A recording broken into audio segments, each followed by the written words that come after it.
pengajaran Kristen yang sesat itu menurut saya bagaimana? Menurut saya pengajaran yang sesat itu adalah pengajaran yang membawa orang tidak mendengarkan Yesus yang lahir di kandang domba, mati disalibkan itu dan mengajarkan kasih itu, gitu. Itu yang sesat menurut saya. Kalau ada pengajaran dari Kristen yang membawa orang mendengarkan Yesus yang lahir di bawah pohon korma, yang tidak disalibkan dan menubuatkan nabi yang akan datang yang bernama Ahmad itu menurut saya itu sesat. Bang. Ya, siap. Mau kasih slide 2 lembar gitu kah, Bang? Oh, boleh. Sebentar. Ini saya hadirkan dulu permintaan More Rizky. Oke, siap.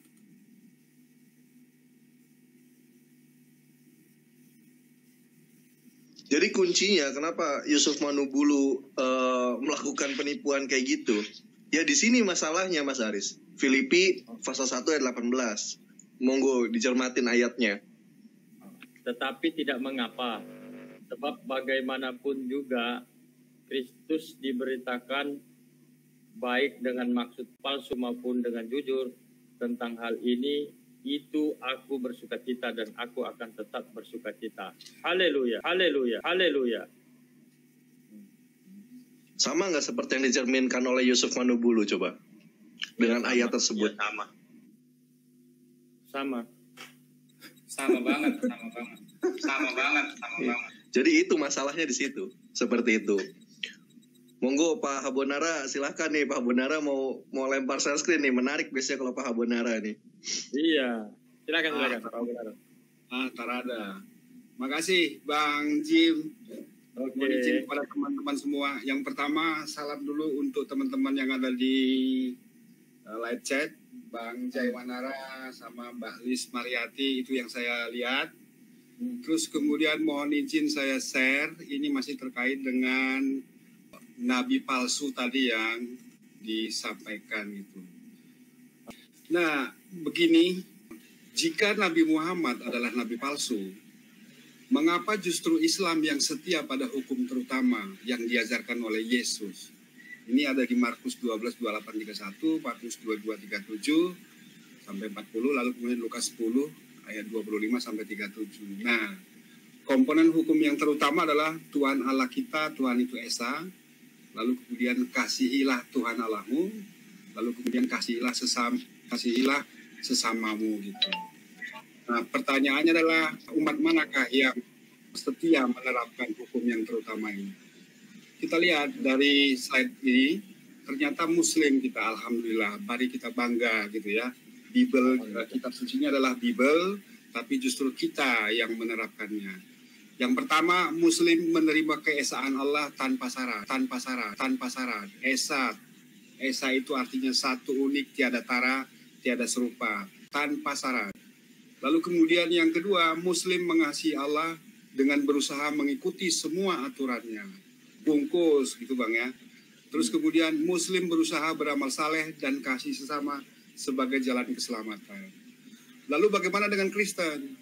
Mari kita lihat. Kristen justru ngarang Trinitas dalam berbagai variasi. Capek mereka ngarang Trinitas. Mereka justru berusaha menyalahkan Yesus. Dalil yang jelas di Bible justru mereka salahkan. Artinya apa? Mereka sedang menyangkal Bapa dan menyangkal Anak. Bapa digabung dengan anak. Padahal sebenarnya anak udah berkata bahwa satu-satunya Bapa adalah Allah. Gitu. Mereka menyangkal Bapa dan menyangkal anak. Gitu. Lalu kemudian tentang kasihi Tuhan yang harusnya mengasihi aturan dari Tuhan, mereka bilang tiada yang dibenarkan karena Taurat. Roma 3:20. Taurat malah hanya bangkitin dosa. Roma 7:8-9. Maka satu dari tiga Tuhan harus dibunuh sebagai tebusan kutuk hukum Taurat. Galatia 3:13. Dan Taurat jadi batal. Lalu kemudian yang ketiga, jika Kristen percaya kasih sesama dapat menyelamatkan, maka sia-sia Tuhan dibunuh. Jadi ini kontrasnya antara Islam dengan Muslim. Ternyata kitab sucinya adalah Bible, tapi justru kita Muslim yang setia menerapkan hukum yang terutama. Alhamdulillah. Alhamdulillah, Allahu Akbar. Alhamdulillah. Allah Akbar. Lalu kemudian mari kita hubungkan pemindahan kerajaan Allah dan hukum yang terutama ini. Jadi mereka menuduh bahwa Nabi Muhammad adalah nabi palsu. Tadi sudah kita pahami bahwa ternyata tuntunan dari Nabi Muhammad justru membuat Muslim itu menjadi orang yang paling setia mengikuti hukum yang terutama.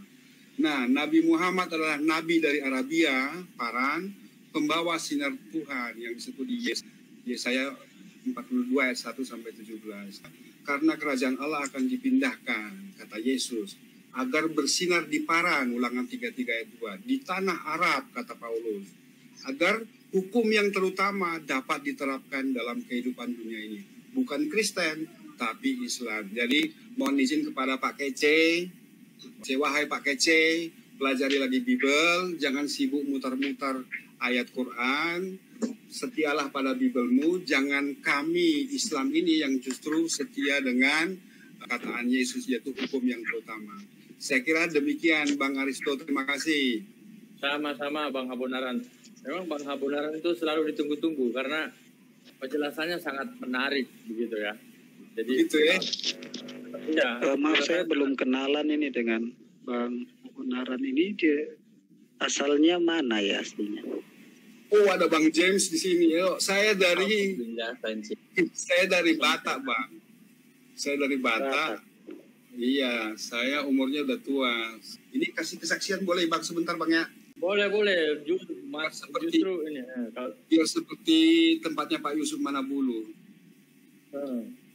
Nah, jadi saya orang Batak, lahir dari keluarga Kristen Katolik.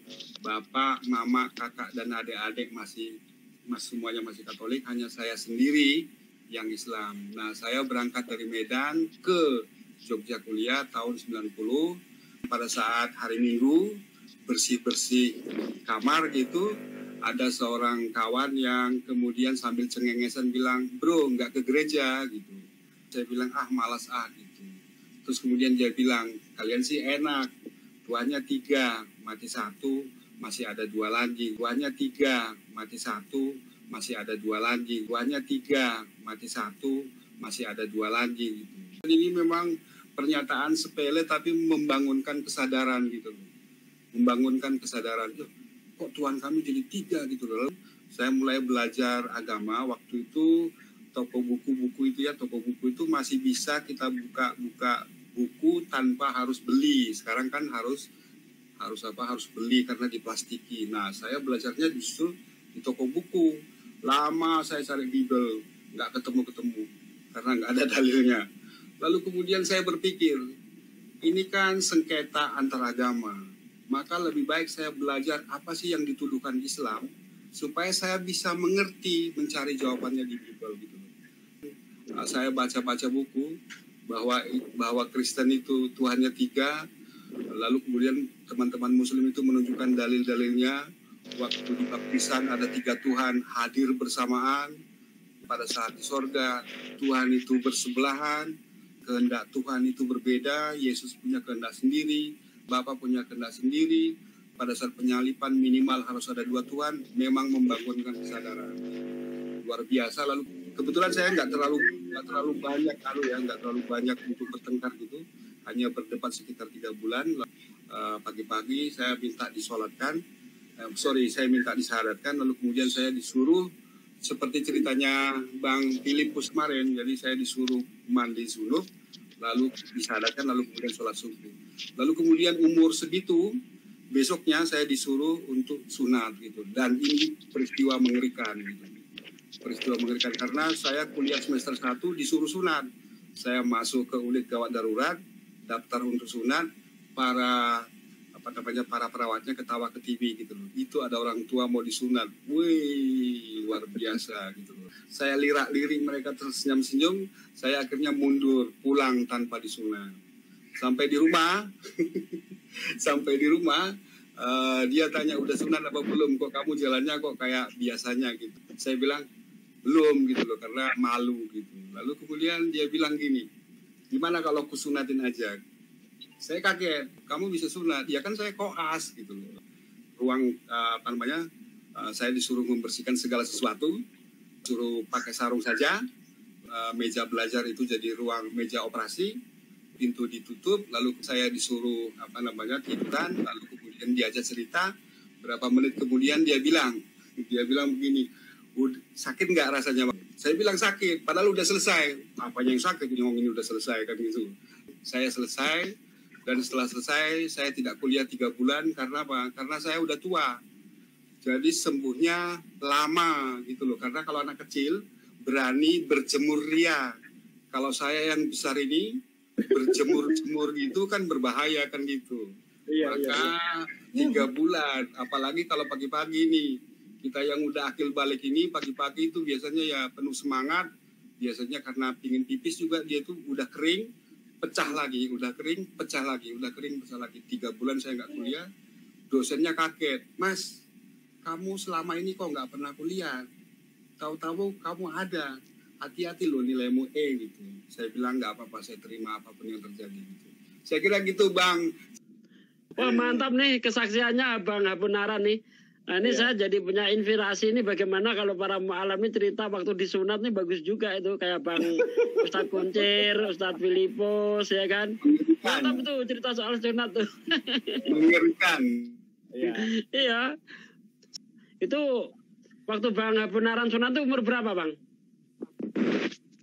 Semester 1 ya, jadi masih muda lah ya kan. Udah tua itu. Kalau saya itu disunat lalu kemudian berjemur ria itu kan banyak yang lari itu.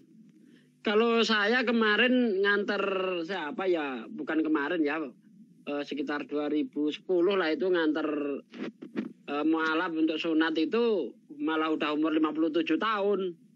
Saya baku puskesmas itu. Yang nyunati orang Kristen itu. Ya, jadi pernah. Saya tanya dulu nih satu-satu ya. Percaya nggak dengan cerita Bang Hapunaran? Ada kedustaan nggak kira-kira? Enggak. Betul enggak?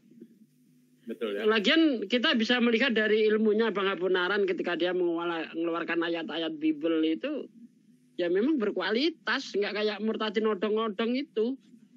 Gitu. Beda jauh lah kesaksian Murtadin.